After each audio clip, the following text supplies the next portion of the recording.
Very good morning मेरे प्यारे बच्चों। आज का डिस्कशन स्टार्ट करते हैं जॉन एफ कैनेडी के कोट के साथ। जॉन एफ कैनेडी कहते हैं, those who foolishly sought power by riding the back of the tiger ended up inside. तो देखो मेरे प्यारे बच्चों, ये जो कोट है कहीं ना कहीं एक एनालॉजी है जो वो हमारे वर्ल्ड में चल रहा है।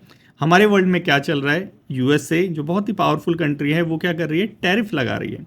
क्या लगा रही है? टैरिफ लगा रही है। और आए दिनों हम न्यूज़पेपर में, अभी लास्ट पूरे वीक में टैरिफ वॉर ही चली है पूरे न्यूज़पेपर के अंदर, द हिंदू के अंदर फ्रंट पेज हो गया, चाहे वो इकोनॉमिक वाला पेज हो गया, सब में टैरिफ वॉर से रिलेटेड आर्टिकल आ रखे थे।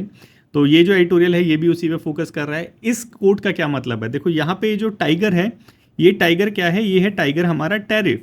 टैरिफ, ठीक है।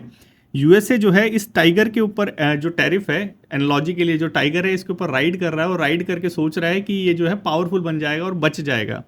और यहाँ पे टैरिफ लगा के जो यूएस है वो भी यही सोच रहा है कि ये क्या करेगा, अपनी जो इंडस्ट्री है उसको प्रोटेक्ट कर लेगा। लेकिन जो फुलिश होते हैं, यहाँ पे मैं फुलिश नहीं बताऊंगा कौन है, यहाँ पे आप बताओ कौन है फुलिश, जो इस टैरिफ से या इस टाइगर से पावर लेना चाहते हैं, एंडेड अप करेंगे कैसे? ये टाइगर उन्हें खा जाएगा, या ये टैरिफ जो है उनकी खुद की इंडस्ट्री जिनको वो प्रोटेक्ट करना चाहते हैं उसको वो वैनिश कर देंगे। तो आई होप मेरे प्यारे बच्चों ये जो कोट है बहुत ही प्यारा कोट था, specially in the context of tariff war. आपको समझ आ गया होगा। अपना डिस्कशन स्टार्ट करते हैं। टैरिफ इकोनॉमी या फिर कह लीजिए ग्लोबल जो हमारा सिनेरियो चल रहा है उससे रिलेटेड है, और ये सारी चीज़ें हमारे सीएपीएफ एग्जाम के लिए बहुत इंपॉर्टेंट होती है। डायरेक्टली नहीं आएगा तो इनडायरेक्टली इसके जो फोल्डर पॉइंट्स है हम उसको अपने एसे राइटिंग के अंदर या आर्गूमेंट राइटिंग के अंदर यूज़ कर सकते हैं।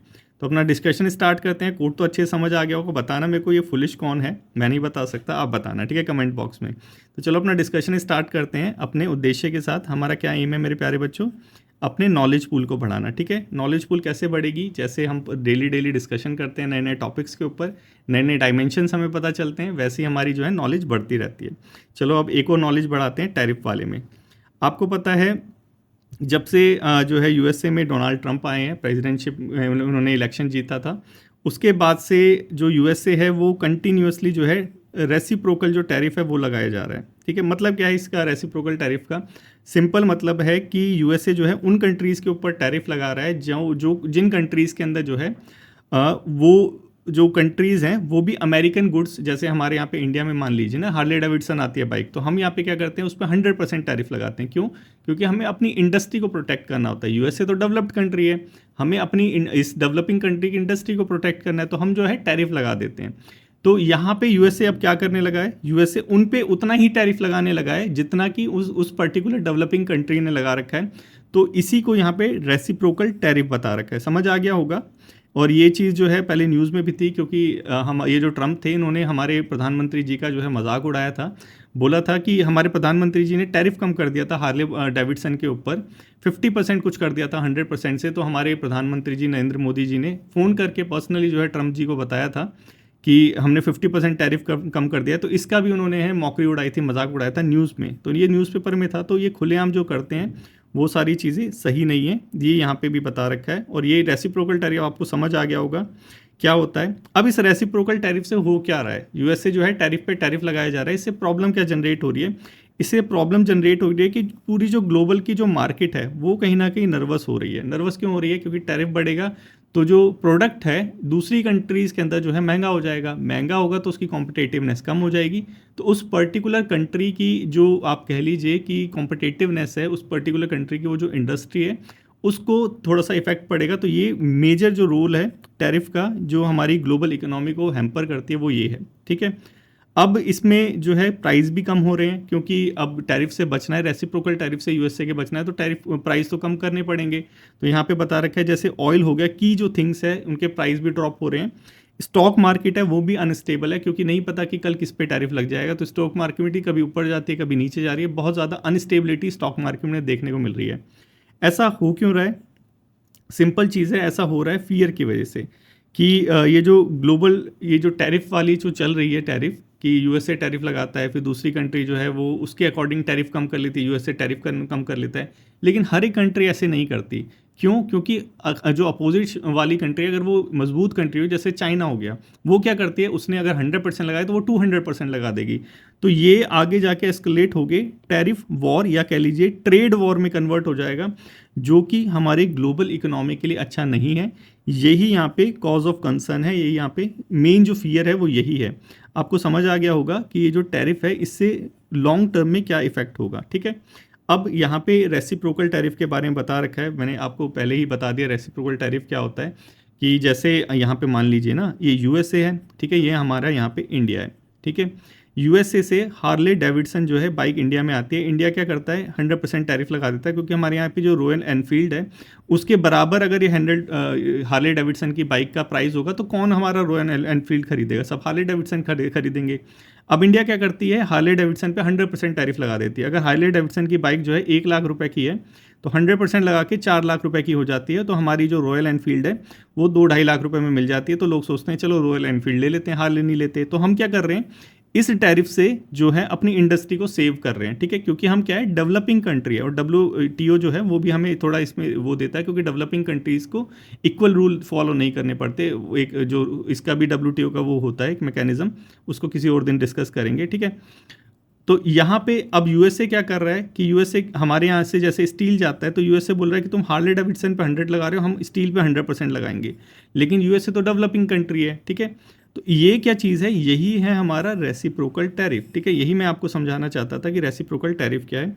आई होप समझ आ गया होगा। ये जो रिटेलिएशन है जो यूएसए कर रहा है कि भाई तुम टैक्स लगा रहे हो तो मैं भी टैक्स लगाऊंगा, ये है रेसिप्रोकल टैरिफ। अब ये जो रेसिप्रोकल टैरिफ है इसका रीज़न यूएसए क्या दे रहा है, और यही जो दे रहा है कि हमें लोकल बिजनेसेस को है ना बचाना है। और ये जो ट्रेड इम्बैलेंस हो रहा है, जो यहाँ पे देखा ना ट्रेड इम्बैलेंस हो रहा था, इसको बचाना है, ये जो है एक्सक्यूज़ देता है। लेकिन इन प्रैक्टिस होता क्या है, इन प्रैक्टिस होता है ये जो टैरिफ है ये चेन रिएक्शन में कन्वर्ट हो जाती है। कैसे कि यहाँ पे तो इंडिया है, अब इंडिया ने भी कई प्रोडक्ट जो है उसके लिए टैरिफ बढ़ा दिए, यूएसए ने भी बढ़ा दिए, हमने भी बढ़ा दिए। अब इससे होगा क्या कि ये जो खुद की इंडस्ट्री है, क्योंकि उसको भी तो रॉ मटेरियल चाहिए ना, इंडस्ट्री को, यूएसए की इंडस्ट्री को रॉ मटेरियल चाहिए। अब हम रॉ मटेरियल प्रोवाइड करा रहे हैं, उस पर जो है तुम टैरिफ लगा रहे हो, तो उसकी जो खुद की इंडस्ट्रीज़ हैं, लोकल जो इंडस्ट्रीज़ हैं, वो कहीं ना कहीं हैम्पर हो जाती है, उस पर कहीं ना कहीं इफेक्ट होता है। ये यहाँ पे बता रखा है, ये चेन रिएक्शन से जो है दोनों कंट्री को जो है इफेक्ट पड़ता है। एक्सक्यूज़ देते हैं प्रोटेक्शनिज्म का कि जो कंज्यूमर है उसके लिए प्राइस कम हो जाएंगे, लेकिन होता नहीं है, इसका उल्टा हो जाता है।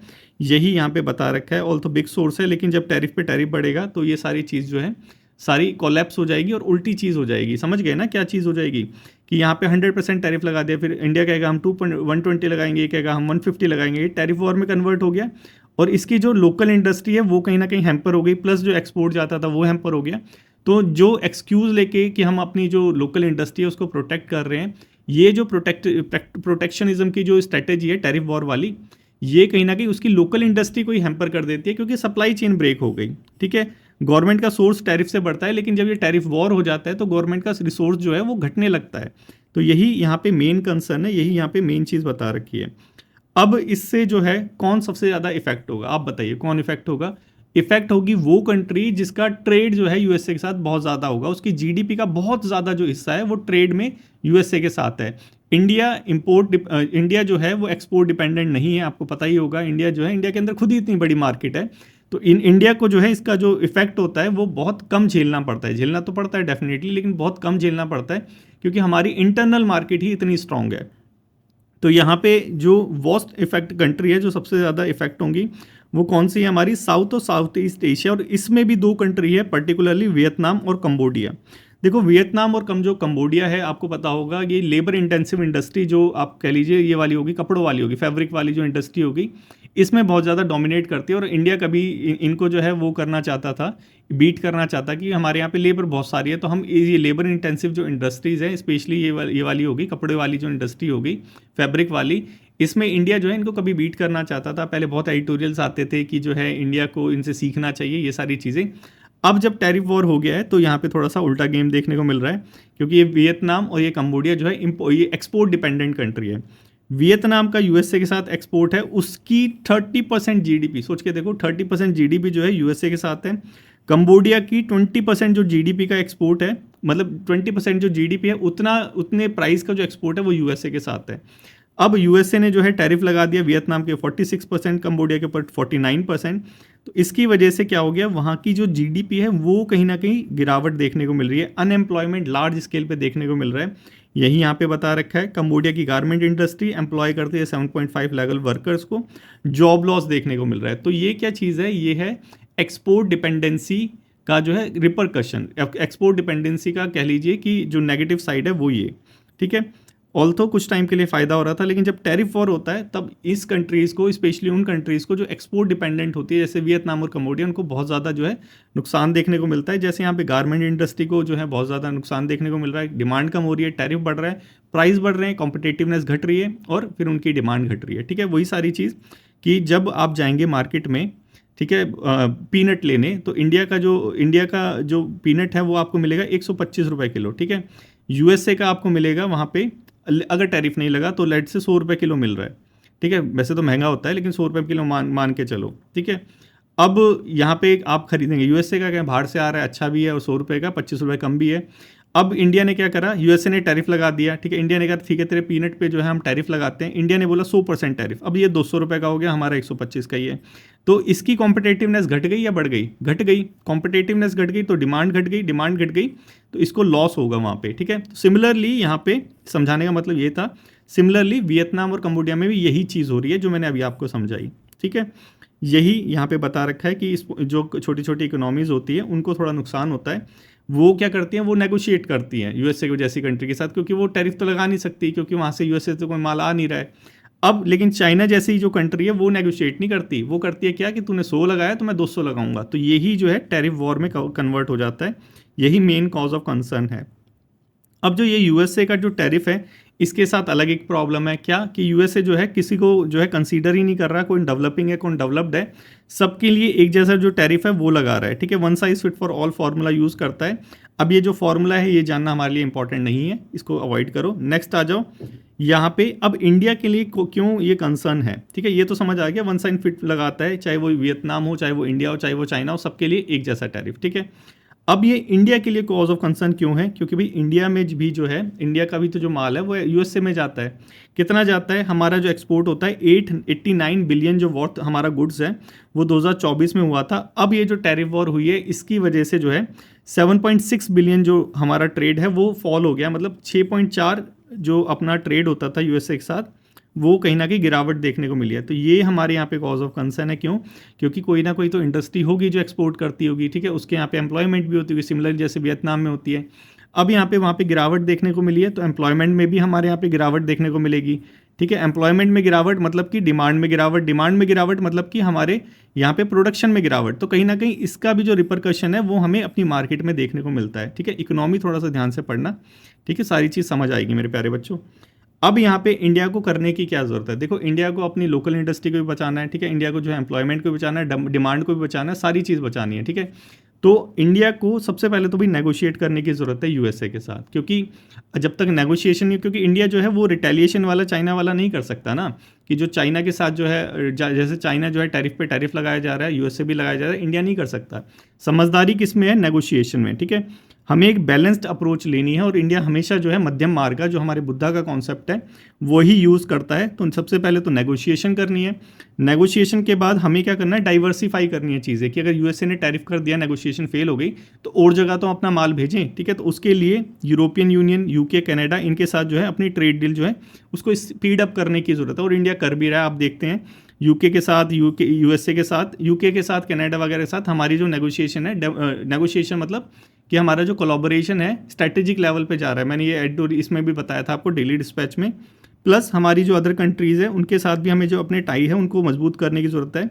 जैसे हमारे friendly country Russia, Japan, ASEAN हो गया और यूएई हो गया, और हमारे प्रधानमंत्री जी इन सब कंट्रियों की यात्रा पे जाते रहते हैं। प्लस जो हमारा रिलेशन है चाइना के साथ, इसको भी मेंटेन करने की ज़रूरत है। तो देखो कितनी सही अप्रोच है यहाँ पे, कि हमें सिर्फ नेगोशिएशन पे जो है वो डिपेंड नहीं रहना चाहिए, बल्कि हमें जो अपनी मार्केट है उसको भी एक्सपांड करना चाहिए। ये सारी चीज़ यहाँ पे बता रही है। कुछ यहाँ पे कंट्रीज़ हैं जो बहुत होपफुल है, जैसे हमारी एप्पल वगैरह हो गई। ये क्या कर रही है? ये अपना एक्सपोर्ट जो है वो इंडिया से इंक्रीज़ कर रही है, कि जो है यूएसए जो है टैरिफ वैरिफ नहीं लगाएगा। लेकिन ऑलमोस्ट हमें क्या करने की ज़रूरत है? हमें यही सारी चीज़ जो हमने नेगोशिएशन वाली चीज़ें देखी ये करने की ज़रूरत है। प्लस इंटरनली इन सब चीज़ों पे ध्यान देने की ज़रूरत है। टैरिफ सिस्टम थोड़ा सा इसको इम्प्रूव करना है, जीएसटी सिस्टम इसको थोड़ा सा स्मूथ करना है, इसको थोड़ा सा ऑप्टिमाइज़ करना है, ट्रेड प्रोसेस करनी है, और क्वालिटी इंप्रूव रखनी है। ये सारी चीज़ें करेंगे। प्लस हमें सिर्फ इनवर्ड ध्यान नहीं देना, आउटवर्ड भी जो है वो भी ध्यान देना है, क्योंकि हमारे यहाँ पे मार्केट तो बहुत ज़्यादा है। ठीक है, लेकिन फिर भी हमें एक्सपांड करनी है अपनी चीज़ें, अपने आप को डेवलप्ड करना है, क्योंकि हमारा टारगेट भी तो है 2047 में अपने आप को डेवलप करना। कैसे करेंगे? जब बाहर की मार्केट हमारा माल खरीदेगी। तो वही चीज़ यहाँ पे बता रखी है कि हमें स्ट्रैटेजिकली ग्लोबली हमें प्लान करने की ज़रूरत है। सिर्फ ये सोच के बैठने की ज़रूरत नहीं है कि हमारे यहाँ पे इंटरनली मार्केट स्ट्रांग है तो इनवर्ड ही ध्यान दें।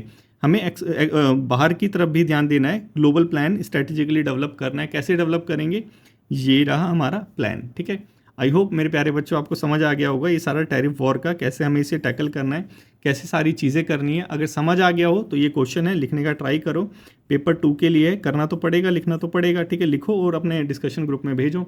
डिस्कशन ग्रुप में लिंक जो है मैंने डिस्क्रिप्शन में प्रोवाइड करा रखा है, डिस्कशन ग्रुप का भी और टेलीग्राम ग्रुप का भी, और ज्वाइन कीजिए। और टेलीग्राम ग्रुप में इसकी PDF आपको मिल जाएगी। डिस्कशन ग्रुप में आप डिस्कशन कर सकते हैं अपने पीयर्स के साथ, अपने कलीग्स के साथ, ताकि एक हेल्थी डिस्कशन क्या होता है हमारे माइंड को जो है इग्नाइट करता है। चलो नेक्स्ट चलते हैं। पाक रिटेलिएशन। देखो हमने कल देखा था कि इंडिया ने जो है काफ़ी सारे जो है वो मेजर्स लगाए थे, किसके ऊपर? हमारे पाकिस्तान के ऊपर। अटारी बॉर्डर सीज़ कर दिया और हमारा जो वीज़ा वाला था वो कैंसिल कर दिया, अपने डिप्लोमेट्स को बुला लिया, यहाँ से डिप्लोमेट्स को उनको भेज दिया, पाकिस्तानी को बोला कि अपने घर घर जाओ, एक दिन का अल्टीमेटम देके। पाकिस्तान ने बोला भाई हम भी कुछ करेंगे। पाकिस्तान ने क्या करा कि हमारा जो एयर स्पेस है वो इंडियन एयरलाइंस उसको यूज़ नहीं करेगी, जाना है तो पाकिस्तान से ऐसे साइड होके जाओ, ये सारी चीज़। वाघा बॉर्डर को क्लोज़ कर दिया, ट्रेड हमने खुद ही क्लोज़ कर दिए थे, तो अब वो क्या करेंगे? लेकिन फिर भी उन्होंने अपनी तरफ से भी बोला कि हम भी क्लोज़ कर रहे हैं। इंडियन डिफेंस जो भी हमारे पर्सनल है उनको पर्सोना नॉन ग्रांटा का वो दे दिया। हाई कमिश्नर जो स्टाफ था उसको रिड्यूस कर दिया। जो हमारा वीज़ा वाला था जो हमने पहले कैंसिल कर दिया था उसको फिर उन्होंने भी कैंसिल कर दिया, सही है, ठीक है। उसके बाद बस, लेकिन करतारपुर साहिब जो कॉरिडोर है वो अभी भी ओपन है, ठीक है। तो इसके बारे में हम देखेंगे। प्लस इंडस वाटर ट्रीटी जो हमने सस्पेंड कर दी, उसको बोला कि ये क्या है, एक्ट ऑफ वॉर है। और प्लस बोला कि जो शिमला अकॉर्ड है, threaten to cancel bilateral pact including Shimla accord, तो बोला कि शिमला अकॉर्ड को कैंसिल कर देंगे। तो इसको हम थोड़ा सा देखेंगे। वैसे शिमला अकॉर्ड के अंदर बहुत सारी बातें थी, मानते वो हैं नहीं, लेकिन फिर भी कैंसिल करेंगे, तो देख लेते हैं, इसको भी देख लेते हैं, ठीक है। चलो देखते हैं पहले करतारपुर साहिब वाला कॉरिडोर, ठीक है। देखो ये जो करतारपुर साहिब वाला कॉरिडोर है, ये देखो ये रहा, ठीक है। यहाँ से थोड़ा ब्लर सा दिख रहा है। ये कहाँ से कहाँ तक जाता है? देखो ये हमारा है इंडो पाक बॉर्डर, ठीक है। ये जो रेड वाली लाइन दिख रही है आपको, ये हमारा क्या, इंडो पाक बॉर्डर। ये है हमारा ये डेरा बाबा नानक, ठीक है। ये है हमारा गुरदासपुर में, इंडिया में। वहाँ से ये जो कॉरिडोर दिख रहा है इसको कहते हैं करतारपुर साहिब कॉरिडोर। ये करतारपुर तक जाता है पाकिस्तान के अंदर, ठीक है। अब इसको थोड़ा सा अच्छे से देखेंगे। रिवर देख लो, कौन सी रिवर है, कौन सी रिवर के ऊपर से जाता है? रावी रिवर के ऊपर से, ठीक है। तो ये सारी चीज़ें थोड़ा सा पता होना चाहिए। चलो अब चलते हैं इसके अंदर। हमने देख लिया कौन सा कहाँ तक जाता है। दरबार साहिब गुरुद्वारा जो पाकिस्तान के अंदर है, जिसको करतारपुर साहिब भी बोलते हैं। और कहाँ से जाता है? डेरा बाबा नानक से, गुरदासपुर डिस्ट्रिक्ट, ये है हमारा पंजाब रीजन में, ठीक है। कौन सी रिवर पे लोकेटेड है? East bank of Ravi river पे। बिल्ट बनाया था कब? 550 बर्थडे ऑफ गुरु नानक देव जी के, ठीक है। गुरु नानक देव जी के बर्थडे पे इसका इनॉग्रेशन किया गया था। किसका? करतारपुर साहिब कॉरिडोर का। बस छोटी सी इन्फॉर्मेशन थी, ज़्यादा नहीं थी। इतनी सी इन्फॉर्मेशन थोड़ी सी याद रहे तो थोड़ा सा जो है आंसर करने में मदद मिलती है, ठीक है। तो ये क्वेश्चन नंबर 1 है, इसको कमेंट करो, इसको अटैम्प्ट करो, देखो आंसर कर पा रहे हो या नहीं कर पा रहे। ये जो हैबिट है इसको दोबारा से इंक्लूड करो, क्योंकि कई बच्चे जो है, मैंने देखा हमारे पुराने बच्चे जो पहले डेली डिस्कशन देखते थे, बीच में गायब हो गए थे। हो जाता है कभी कभी, क्योंकि डिसिप्लिन सबसे जो है, एक कंसिस्टेंसी जो है बहुत एक डिफ़िकल्ट ट्रेट है जो बहुत रेयर पाता है ह्यूमंस के अंदर। तो मैं समझता हूँ इसको कंसिस्टेंसी मेंटेन करना बहुत टफ होता है, लेकिन देखा करो अपने सर को कि सर भी तो कंसिस्टेंसी मेंटेन करते हैं, तो आप भी करने की कोशिश करो, ठीक है। तो ये क्वेश्चन को अटैम्प्ट करो। नेक्स्ट देखो शिमला अकॉर्ड, ठीक है। शिमला अकॉर्ड 1972 में साइन हुआ था। बैकग्राउंड थोड़ा सा देख लेते हैं। देखो 1972 से पहले क्या होता है, 71 में बांग्लादेश लिबरेशन वॉर हुई थी, याद है। इंडो पाक वॉर भी किसे कह ही देते हैं, ठीक है। यहाँ पे बांग्लादेश जो है वो लिबरेट हुआ था। बांग्लादेश वैसे पाकिस्तानी था। किसके बीच में साइन हुआ था? साइन हुआ था हमारी इंदिरा गांधी जी के बीच में और पाकिस्तानी जुल्फ़िकार अली भुट्टो के बीच में, ठीक है। ऑब्जेक्टिव्स क्या क्या थे इंडिया की तरफ से कि बायलैटरल जो है कश्मीर इशू को रिसॉल्व करेंगे, नॉर्मलाइज रिलेशन करेंगे, और जो हमारा ये जो सीज़ फायर वाली लाइन थी इसको ही हम इंटरनेशनल बाउंड्री जो है वो डिक्लेयर करेंगे। ये हमारे ऑब्जेक्टिव थे। लेकिन मेन प्रोविज़न क्या निकले? मेन प्रोविज़न निकले ये कि जो हमारे डिस्प्यूट रहेंगे इंडिया और पाकिस्तान के बीच में, इसको हम पीसफुली और बायलैटरली जो है सॉल्व करेंगे, जिसको फॉलो नहीं करते, ठीक है। यही सच्चाई है। उसके बाद हमारी जो लाइन ऑफ एक्चुअल कंट्रोल है उसको रिस्पेक्ट करेंगे। कोई नो यूनिलैटरल अटैम्प्ट नहीं होगा, मतलब अपनी तरफा ऐसा कोई अटैम्प्ट नहीं होगा कि जो है हम उसको क्रॉस कर दें और बोलें कि अभी तो एलओसी ये थी अब ये होगी, ठीक है, लेकिन फिर भी ये वियोलेट होता रहता है। ट्रूप्स विड्रॉल कर लिए थे उसके बाद 1971 वॉर के बाद अंडर दिस शिमला एक्ट, और फ्यूचर जो एंगेजमेंट होगी वो जो है मिलजुल के होगी। बेसिकली यही फ्रेमवर्क बनाया जाएगा, प्रिजन ऑफ वॉर से उनको वापस कर दिया जाएगा, ये सारी चीज़ें रही थी हमारी शिमला अकॉर्ड के अंदर, ठीक है। अब पाकिस्तान क्या कह रहा है, इसको विड्रॉल कर लेंगे, ठीक है। विड्रॉल करने की क्या ज़रूरत है, तुम मानते तो हो नहीं वैसे भी, ठीक है, तो चलो वो अलग बात है, लेकिन ये थोड़ा सा हमें पता होना चाहिए कि क्या क्या चीज़ें हो रही हैं, ठीक है। Peace and bilateral dispute resolution, LOC की रिस्पेक्ट करेंगे, ये सारी चीज़ें, ठीक है। क्वेश्चन नंबर 2 है मेरे प्यारे बच्चों, कमेंट बॉक्स में कमेंट करो, देखो आता है या नहीं है। ऐसी चीज़ें याद होती हैं कि बिल्कुल सोफिस्टिकेटेड लैंग्वेज में सीखोगे तो वो दिमाग में नहीं बैठ पाती, सुनने में अच्छी लगती है लेकिन दिमाग में तो वही चीज़ बैठती है जिसको हम समझते हैं, ठीक है। लॉन्ग टर्म की मेमोरी वही बन पाती है जिसके साथ इमोशंस जुड़े होते हैं, बुक्स में लिखा होता है बच्चों ये। नेक्स्ट चले, इंडियाज़ प्रिपेयर्डनेस। देखो यहाँ से क्वेश्चन आने के चांसेस कम है, लेकिन क्योंकि अभी ये सारी चीज़ें हुई हैं तो इसको हम यूज़ कर सकते हैं। अगर इससे रिलेटेड कोई ऐसे राइटिंग आ गई, कंटेंट पॉइंट इसका यूज़ कर सकते हैं, ठीक है। इंडिया क्या कर रहा है, अभी ये सारी चीज़ें हो रही है, इंडिया जो है अपनी एक्सरसाइज वगैरह कर रहा है, इंडियन एयरफोर्स हमारी एक्सरसाइज आक्रमण कर रही है।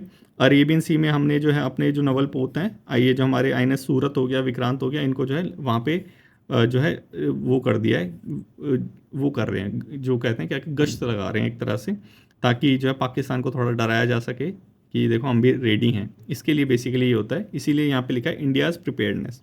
तो इंडिया प्रिपेयर है अगर कुछ हो जाता है, क्योंकि अभी माहौल जो है गरमाया हुआ है एकदम ही इस टेररिस्ट अटैक के बाद, और कुछ भी हो सकता है लेट्स से, तो इसीलिए हम प्रिपेयर्डनेस हमारी रेडी होनी चाहिए। तो ये आप लिख सकते हैं कि अगर ऐसा कुछ हो जाता है तो इसके बाद इंडिया जो है अपनी प्रिपेयर्डनेस को जो है दिखाता है। जैसे इंडियन एयरफोर्स ने एक्सरसाइज आक्रमण करा, आईएनएस जो विक्रांत था that was deployed in the Arabian sea, और जो हमारा आईएनएस सूरत था ये गाइडेड मिसाइल डिस्ट्रॉयर, ये भी वेस्टर्न इंडियन ओशन के अंदर भी डिप्लॉय कर दिया, ठीक है।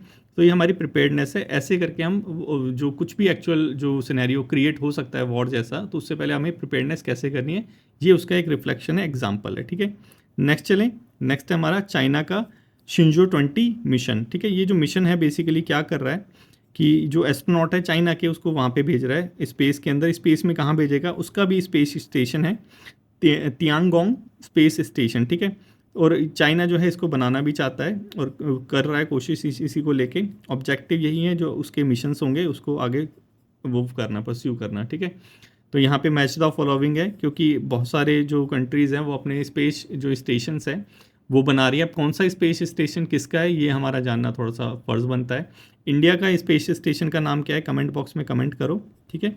आज ये इतना ही था, इसको थोड़ा सा देखो आता है या नहीं आता। क्वेश्चन नंबर शायद 4 है मेरे प्यारे बच्चों, देखें क्या।